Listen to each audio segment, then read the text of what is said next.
그날 찍힌 사진은 내 인생을 끝냈어요. 폐허처럼 방 안이 어질러져 있었어요. 벽엔 찢긴 사진들, 바닥엔 카메라와 렌즈, 그리고 USB 하나가 떨어져 있었죠. 그 안엔 얼굴이 지워진 수십 명의 여인들, 모두 같은 배경, 같은 남자와 함께였어요. 그 남자 유민수, 유명한 시사주간지 기자였어요. 그는 도시 빈곤 여성의 삶을 취재한다며 수년간 지방을 돌았고 그곳에서 피사체라 부르던 여자들과 관계를 맺었죠. 그 사진들이 유출된 건 3년 후였어요. 포털 사이트 실시간 검색어 1위, 사회부 기자 유민수, 여성 수십 명 촬영. 그제야 사람들은 알았어요.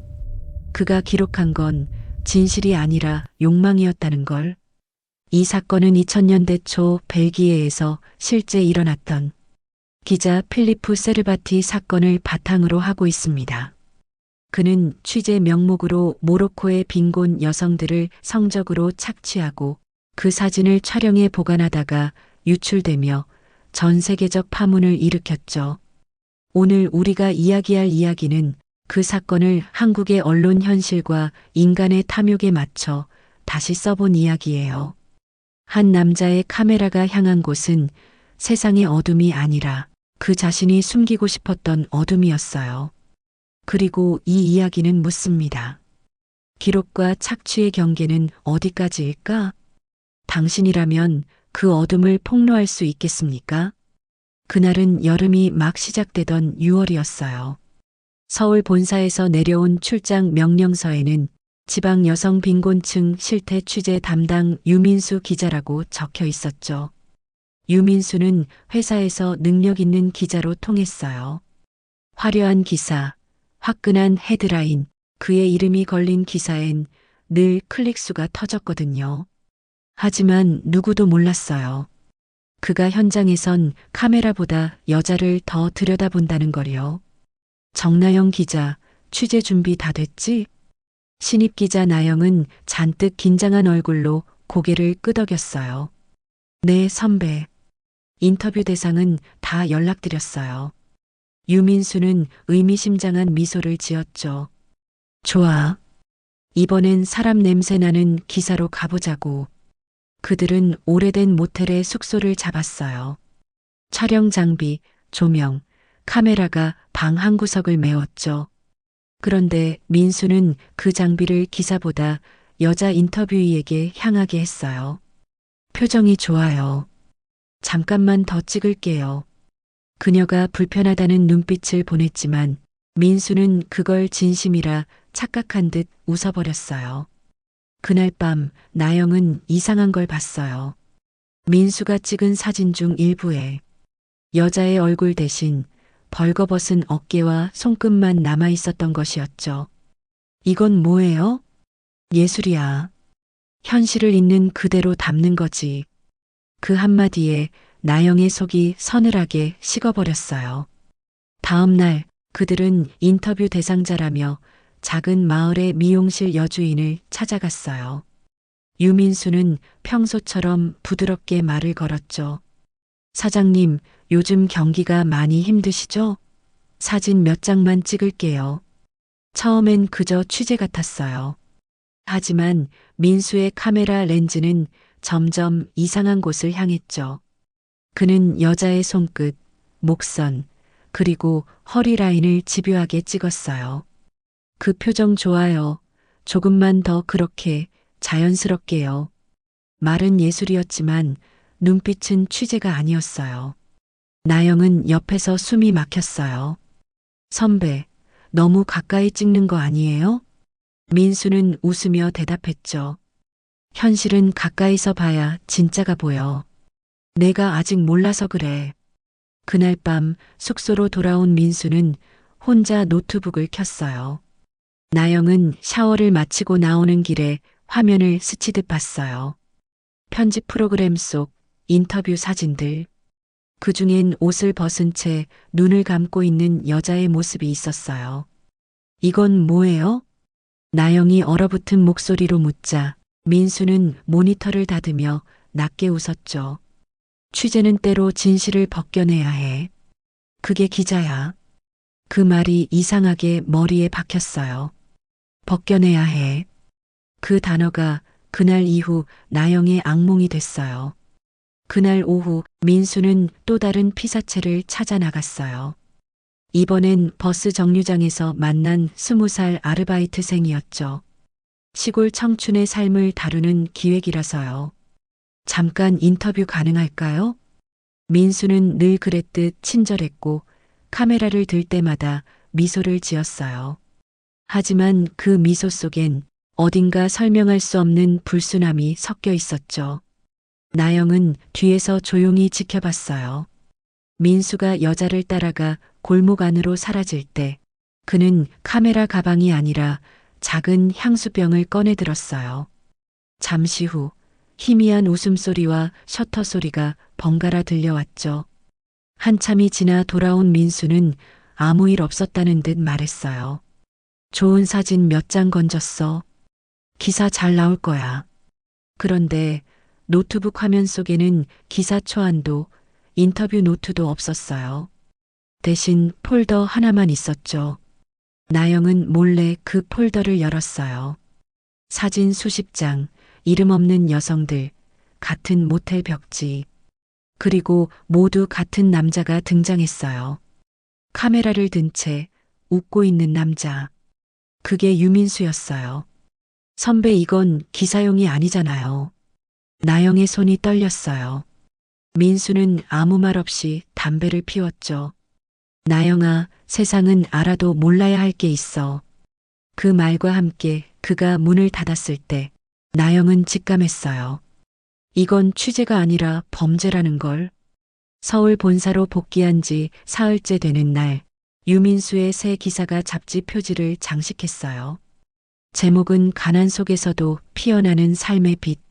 사람들은 감동이라며 댓글을 달았고 편집장은 역시 유민수야, 감각이 살아있어 하고 어깨를 두드렸죠. 하지만 정나영의 눈에는 그 글이 달랐어요. 사진 속 여자의 눈빛, 어딘가 도움을 요청하는 듯한 표정이 자꾸만 마음에 걸렸죠. 선배, 이 기사 그때 인터뷰했던 미용실 사장님 맞죠? 나영의 질문에 민수는 짧게 대답했어요. 기억 안 나.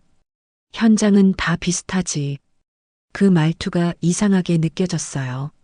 모든 걸 통제하려는 사람의 여유 같은 거였죠.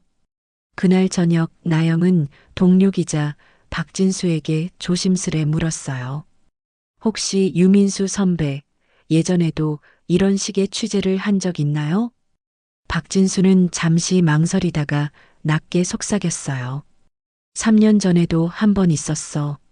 지방 여성 기사 썼는데 그때도 인터뷰 대상자 몇 명이 연락 두절됐대. 그 말에 나영의 심장이 쿵 내려앉았어요. 왜 아무도 말 안 했어요? 민수 선배는 회사의 스타야. 그를 건드리면 기자 인생 끝나는 거지.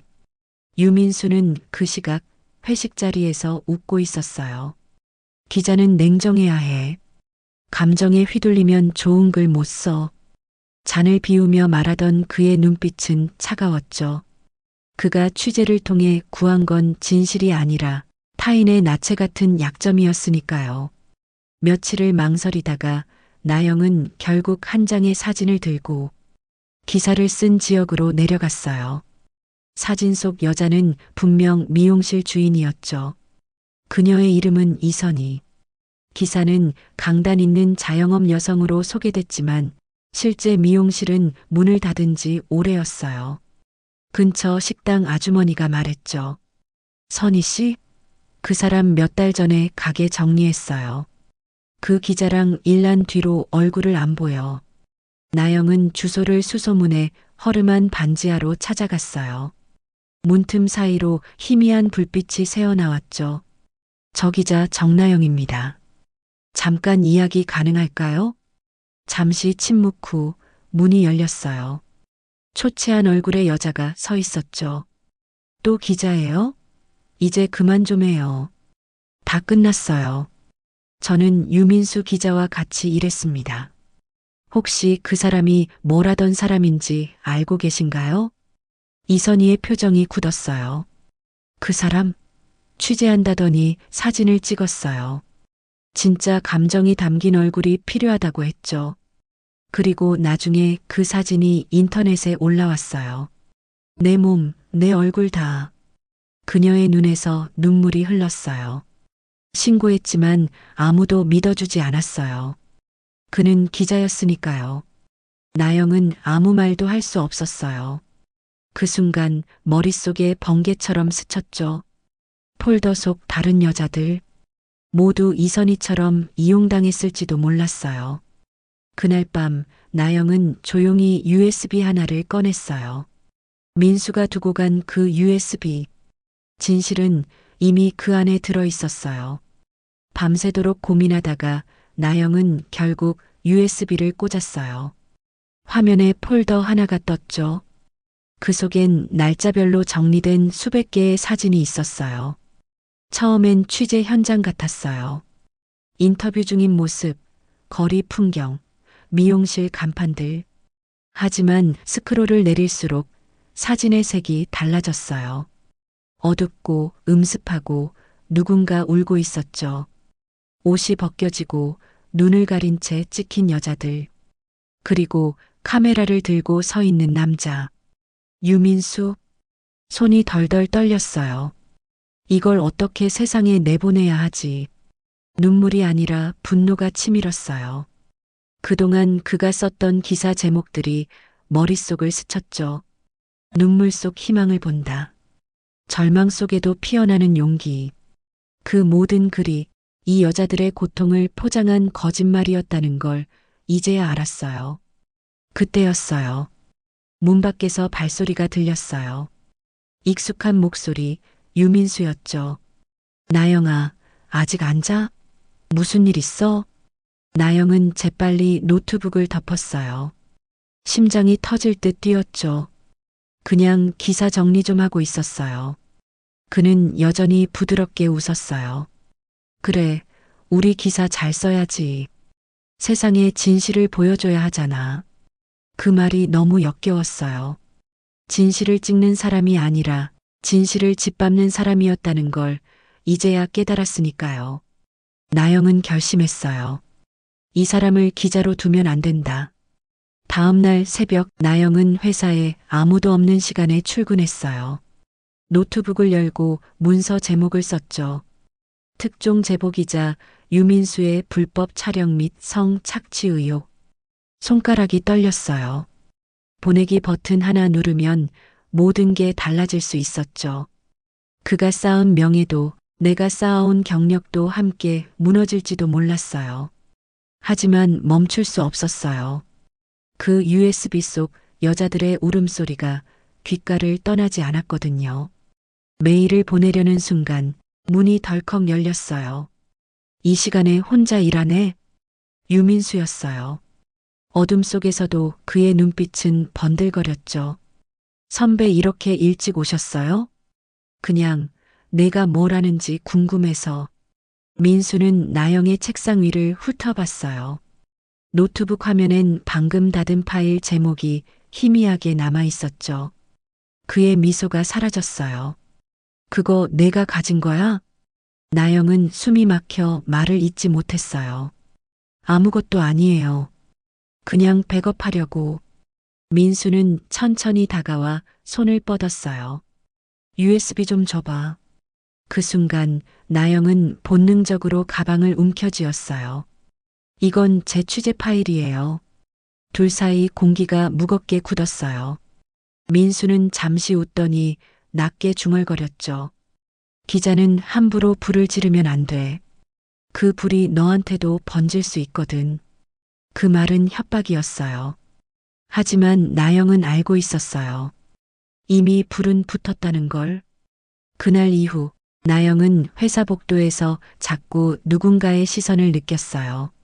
문득 돌아보면 아무도 없었지만 복도 끝 CCTV 불빛이 유난히 밝게 깜빡였죠. 며칠 뒤 동료 기자가 조심스레 물었어요. 너 요즘 유민수 선배랑 사이 안 좋다며? 그 사람 편집국장하고도 친하잖아. 괜히 엮이지 마. 그 말에 등줄기가 서늘했어요. 벌써 소문이 퍼지고 있었죠. 누가 흘린 건지 몰라도 유민수는 이미 자신이 의심받고 있다는 걸 알고 있었어요. 퇴근길 나영은 휴대폰을 꺼냈어요. 화면엔 모르는 번호로 온 문자 한 통. 조용히 넘어가면 너도 다칠 일 없을 거야. 보낸 사람 이름은 없었어요. 하지만 문장 끝의 말투, 그건 유민수였어요. 그날 밤 나영은 불을 끈 사무실로 몰래 들어갔어요. 내부 제보 담당자에게 파일을 전달하기 위해서였죠. 하지만 컴퓨터에 USB를 꽂자 경고창이 떴어요. 이 파일은 접근이 제한되었습니다. 민수가 이미 원본을 지운 거였어요. 숨이 턱 막혔죠. 그가 예상보다 훨씬 빠르게 움직이고 있었어요. 어떻게 알았지? 나밖에 모르는 건데. 그 순간 전화가 울렸어요. 야근이야? 조심해. 밤길 위험하니까. 그의 목소리. 어딘가 비웃는 듯한 낮은 톤. 그날 밤 나영은 창문 너머 어둠 속에서 불빛 하나가 깜빡이는 걸 봤어요. 렌즈 반사처럼 작고 날카로운 불빛. 그의 카메라였다. 며칠 뒤 편집국에 이상한 문서 하나가 돌기 시작했어요. 제목은 정나영 기자, 허위 제보 시도. 회사 메신저엔 신입이 선배 명예 실추시켰다는 글이 떠돌았죠. 나영은 믿을 수가 없었어요. 누가 그런 걸 만들었는지 증거도 경위도 없이 모든 시선이 자신에게 향했어요. 유민수는 그날도 평소처럼 태연했어요. 요즘 회사 시끄럽다. 괜찮아? 사람들은 루머에 쉽게 휘말리니까 조심해야 해. 그 말투엔 묘한 확신이 섞여 있었죠. 그가 꾸민 일이란 걸 나영은 직감했어요. 저녁 회의가 끝나고 나서 민수가 그녀를 불렀어요. 우리 잠깐 이야기하자.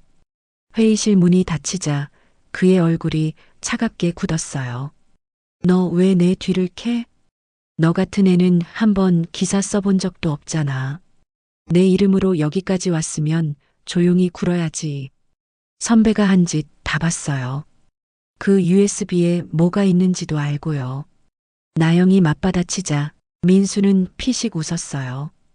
그 USB 내가 가져갔잖아. 지금은 없을걸? 순간 등골이 오싹했어요. 가방을 열어보니 정말 USB가 사라져 있었어요. 진실은 힘이 있어야 말할 수 있는 거야. 그는 천천히 일어나며 낮게 속삭였어요. 그리고 넌 아직 그 힘이 없어. 나영은 아무 말도 하지 못했어요. 그날 밤 그녀의 책상 서랍에 사직서 양식이 들어 있었어요. 보낸 사람 없이 딱 한 줄이 적혀 있었죠. 이쯤에서 멈춰. 회사에서 사실상 따돌림이 시작됐어요. 복도에 들어서면 대화가 멈췄고 나영의 자리엔 허위 제보자라는 낙인이 찍혔죠. 커피잔에는 모래가 섞여 있었고 책상 위엔 익명 쪽지가 올라왔어요. 기자면 기자답게 입 다물어. 모든 게 끝난 줄 알았어요. 하지만 이상하게도 포기가 되질 않았어요. USB를 잃었어도 그 안의 사진들을 봤던 눈은 사라지지 않았으니까요. 그날 밤 나영은 집 근처에서 낡은 카메라 수리점을 지나치다 발걸음을 멈췄어요. 간판 아래 낯익은 이름이 보였죠. 정태섭 사진 복구 전문. 유민수가 예전에 맡긴 적 있는 곳이었어요. 나영은 조심스레 들어가 물었어요. 혹시 유민수 기자님이 여기 사진 의뢰하신 적 있죠? 점주는 잠시 망설이다가 낮은 목소리로 대답했어요. 그 사람 이상했어요. 필름에 영혼이 담긴다며 여자들 사진을 수백 장 맡겼거든요. 그중 몇 장은 내가 따로 보관해뒀어요. 신고하려다 겁이 나서. 그는 봉투 하나를 내밀었어요. 이거 언젠가 필요할 줄 알았어요. 봉투 속엔 인화된 사진 몇 장과 민수가 여자들과 주고받은 메시지 캡처가 들어 있었어요. 모두 날짜와 장소가 정확히 찍혀 있었죠. 손끝이 떨렸어요. 잃어버린 USB보다 더 확실한 증거였어요. 나영은 눈을 감았어요. 이제 끝내야 했어요. 그가 기록한 거짓을 그가 만든 세상에서 무너뜨릴 차례였어요. 나영은 봉투를 품에 안고 회사 지하 주차장으로 내려갔어요. 주차된 차들 사이로 비가 내리고 있었죠. 휴대폰을 켜자 화면엔 익숙한 번호 하나가 떴어요. 내부 윤리센터 제보 접수 중. 숨을 고르며 봉투 사진을 찍어 전송했어요. 그 안에는 민수가 여자들에게 보낸 메시지가 선명히 남아 있었죠. 예술은 거짓을 벗겨야 진짜가 돼. 그리고 같은 시간 기사에 쓰였던 사진의 원본이 첨부돼 있었어요. 보내기를 누르자마자 나영의 손끝이 얼어붙었어요. 전송 완료 문구 밑으로 한 통의 메시지가 도착했거든요. 뒤늦은 정의는 종종 목숨값이 비싸. 발신자는 없었지만 문장 끝의 쉼표가 너무 익숙했어요. 그 쉼표는 유민수가 기사 쓸 때 항상 쓰던 버릇이었죠. 다음 날 아침 회사엔 이상한 정적이 감돌았어요. 유민수의 책상이 비어 있었고 편집국장이 회의실 문을 3개 닫았어요. 누가 내부의 자료를 흘렸어. 지금 외부 감사팀이 움직이고 있어. 모두가 서로를 의심했죠. 그 와중에 누군가 나영의 책상 위에 흙 묻은 편지를 올려놨어요. 기록은 영원하다고 믿지 마. 삭제되는 건 늘 사람 쪽이야. 나영은 입술을 깨물었어요. 그는 아직 가까이 있었어요. 숨쉬는 공기 안에도 렌즈의 냄새가 배어 있었어요. 그날 밤 윤리센터로부터 답장이 왔어요. 제보 내용 확인했습니다. 직접 미팅이 필요합니다. 나영은 화면을 바라보며 중얼거렸어요. 그래요. 이제 끝을 봐요. 유민수 선배. 윤리센터 미팅은 서울 외곽의 한 빌딩에서 열렸어요. 흐린 날씨, 어쩐지 공기가 무거웠죠. 정나영 기자님 맞으시죠? 제보 내용은 모두 확인했습니다. 검은 정장을 입은 남자가 나영을 맞이했어요. 그의 태도는 공손했지만 시선은 차갑게 계산적이었죠. 증거 원본을 직접 전달해 주셔야 합니다. 나영은 봉투를 꺼내며 조심스레 물었어요. 이거 다른 사람에게는 공개되지 않겠죠? 남자는 짧게 웃었어요. 물론입니다. 내부 처리 절차니까요. 그가 봉투를 받아들자 잠시 후 문이 열리고 또 다른 인물이 들어왔어요. 낯익은 목소리, 역시 넌 성급하더라. 유민수였어요. 나영의 손끝이 떨렸어요. 여기가 윤리센터가 아니었어요? 그는 비웃으며 말했다. 윤리, 그건 기자가 이용하는 도구 중 하나야. 사람들이 믿고 싶어 하니까. 민수는 봉투를 들고 천천히 찢어버렸어요. 사진 조각들이 바닥에 흩어졌죠. 넌 정의를 믿었지만 난 시스템을 믿었어. 누가 더 똑똑한지 이제 알겠지? 나영은 입술을 깨물며 외쳤어요. 당신 같은 사람이 기자라니 세상이 썩을 수밖에 없네요. 민수는 잠시 그녀를 바라보다 작게 웃었어요. 세상은 썩은 걸 좋아해. 그래야 기사거리가 생기거든. 그는 문을 열고 나가버렸어요. 바닥에 남은 건 찢긴 사진 조각과 나영의 손끝에서 떨어진 눈물뿐이었죠. 그녀는 조용히 조각 하나를 주워들었어요. 사진 한 귀퉁이에 찍힌 날짜 2024 8 17. 그건 민수가 지방 출장을 다녀온 바로 그날이었어요. 미팅 이후 나영은 며칠 동안 회사에 나오지 않았어요. 방 안은 어둡고 조용했죠. 신문 기사엔 여전히 유민수의 이름이 실려 있었어요. 빈곤 속에서도 희망을 노래하는 기자, 유민수. 그 문장을 보는 순간 속이 뒤집혔어요. 책상 위엔 찢긴 사진 조각 하나가 놓여 있었어요. 2024 8 17 그 날짜 뭔가 이상했어요. 민수가 지방 취재 중이라 했던 날 편집국 일정표엔 아무런 출장 기록이 없었거든요. 그럼 그날 그는 어디 있었던 거지? 나영은 회사 전산 시스템에 몰래 접속했어요. 민수의 출장 기록 대신 숨겨진 폴더가 눈에 들어왔죠. 접속 로그엔 같은 날짜와 시간대가 찍혀 있었어요. 손끝이 떨렸어요. 그래, 지운 게 아니라 숨겨둔 거였구나. 그녀는 즉시 디지털 복원 전문가에게 연락했어요. 서버 추적 좀 부탁드릴게요. 삭제된 파일 복구가 아니라 이 사람이 숨긴 데이터를 찾아야 해요. 이틀 후 결과가 도착했어요. 민수가 외부 클라우드에 암호화해둔 비밀 폴더.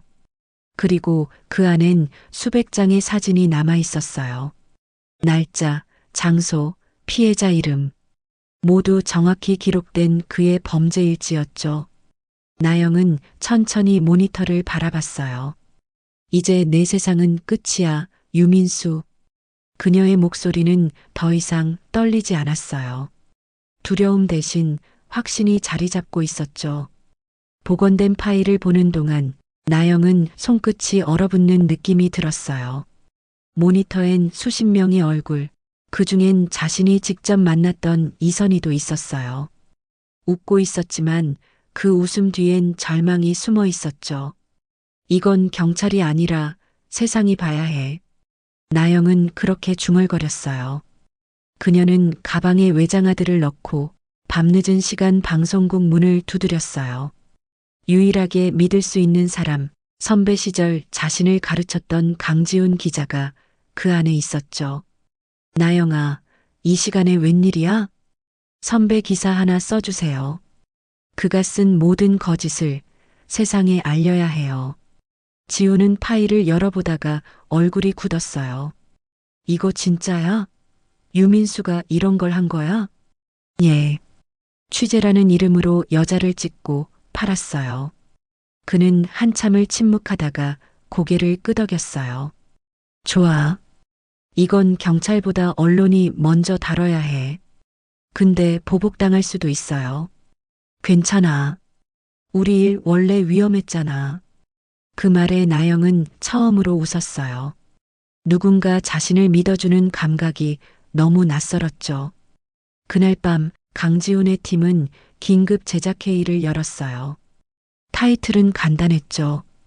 특종 기자의 얼굴을 한 괴물. 편집국의 불빛이 꺼질 때쯤 나영은 창가에 서서 조용히 중얼거렸어요. 이제 내가 만든 세상이 널 삼킬 거야. 다음 날 아침 방송국의 특종 뉴스가 전파를 탔어요. 화면엔 익숙한 얼굴이 떴죠. 유명 시사기자 유민수 취재 명목으로 여성 불법 촬영 의혹. 사진 속 웃고 있는 그의 얼굴 아래엔 충격, 추악한 이면이라는 자막이 번쩍였어요. 순식간에 포털 실시간 검색어 1위. 댓글창은 분노로 폭발했죠. 저 사람 기사 쓸 자격 없어요. 그가 만든 세상에 속았네요. 사무실은 아수라장이 됐어요. 편집국장은 누가 이런 걸 흘린 거야. 라며 소리쳤지만 이미 세상은 움직이고 있었죠. 그 시각 유민수는 기자회견장에 서 있었어요. 사실이 아닙니다. 악의적인 조작이에요. 하지만 플래시 세례 속에서도 그의 손끝은 떨리고 있었어요. 마이크 앞에서 그는 기자가 아니라 취조받는 범인처럼 보였죠. 방송 말미 앵커의 목소리가 울렸어요. 제보자는 현재 신변 보호를 받고 있으며 추가 피해자들도 확인 중입니다. 화면이 꺼지고 나영은 텅 빈 방 안에서 조용히 숨을 내쉬었어요. 두려움 대신 이상한 평온함이 밀려왔죠. 휴대폰이 울렸어요. 발신자 이선희. 봤어요, 나영 씨. 고마워요. 이제야 누가 내 얼굴을 되찾아줬어요. 그 말에 눈물이 났어요. 세상이 조금은 바뀌었구나. 그렇게 믿고 싶었죠. 하지만 그 순간 창문 밖 골목에 서 있던 검은 그림자가 조용히 고개를 들었어요. 담배 불빛 아래 유민수의 눈이 번뜩였어요. 폭로 방송이 나간 지 한 달, 유민수는 기자협회에서 제명됐고 모든 언론사 출입이 금지됐어요. 그의 이름은 기사마다 전직 기자로 붙었고 SNS엔 사기꾼, 괴물이라는 단어가 따라다녔죠. 하지만 그가 사라졌다고 믿은 건 착각이었어요.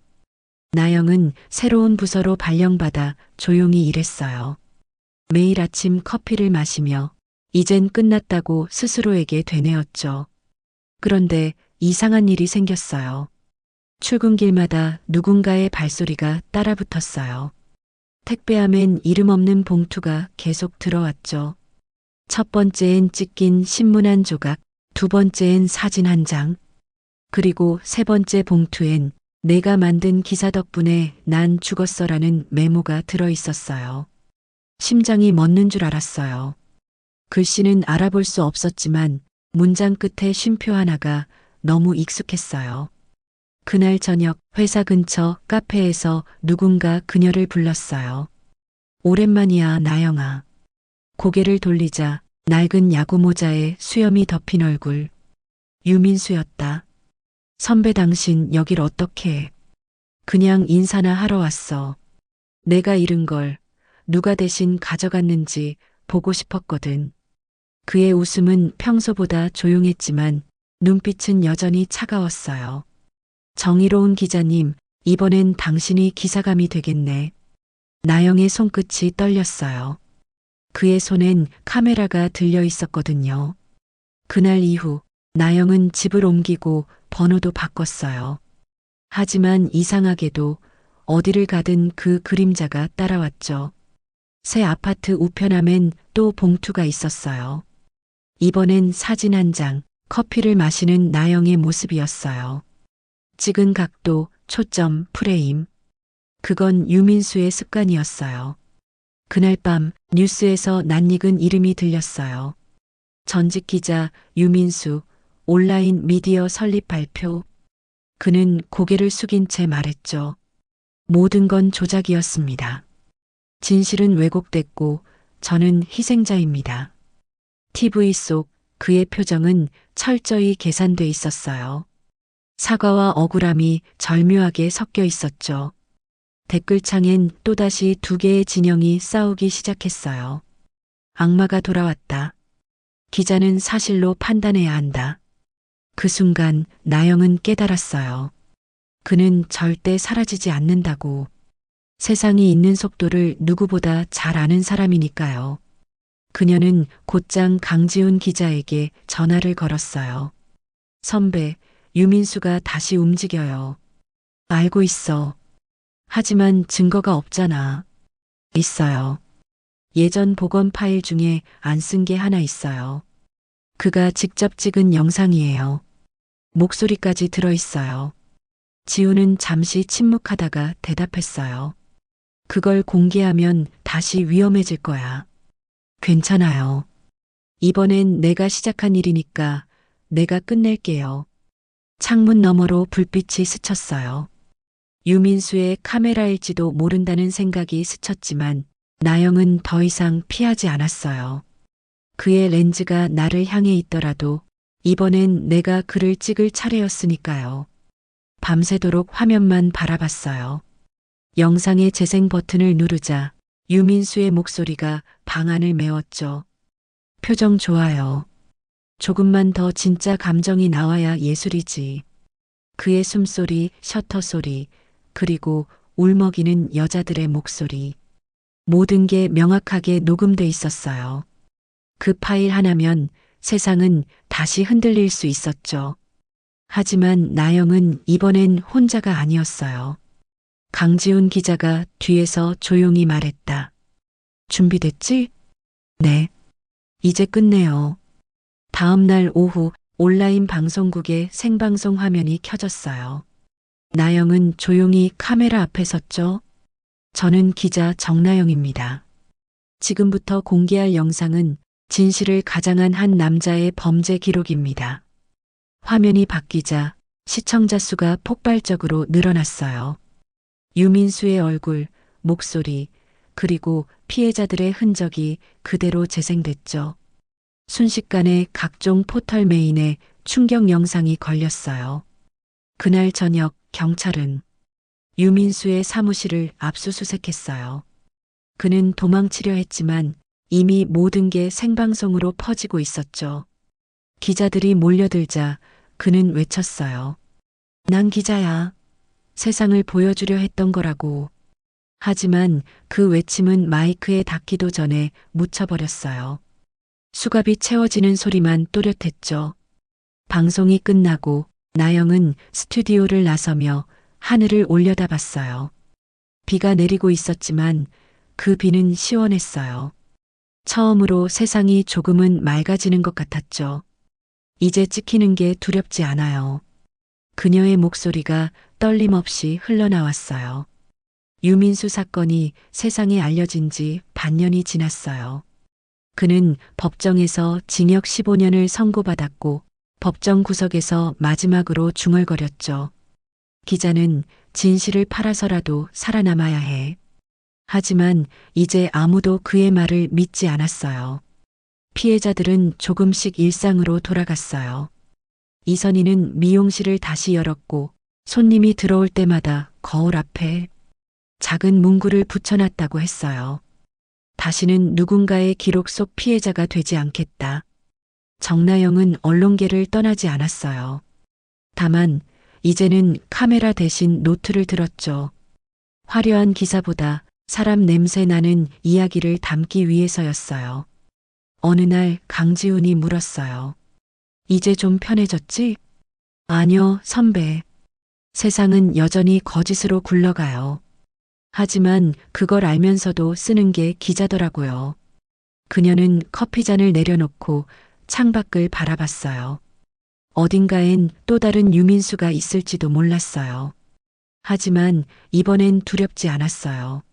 진실은 느리지만 반드시 도착한다는 걸 몸으로 배웠으니까요. 밤하늘엔 불빛 하나가 반짝였어요. 예전엔 렌즈의 반사로만 보이던 그 빛이 이제는 별처럼 보였죠. 그녀는 조용히 중얼거렸어요. 기록은 거짓이 될 수도 있지만 누군가의 용기가 된다면 그게 진짜 진실이에요. 카메라의 셔터 소리가 들렸어요. 이번엔 누가 누굴 찍은 게 아니라 세상이 스스로를 담고 있었어요.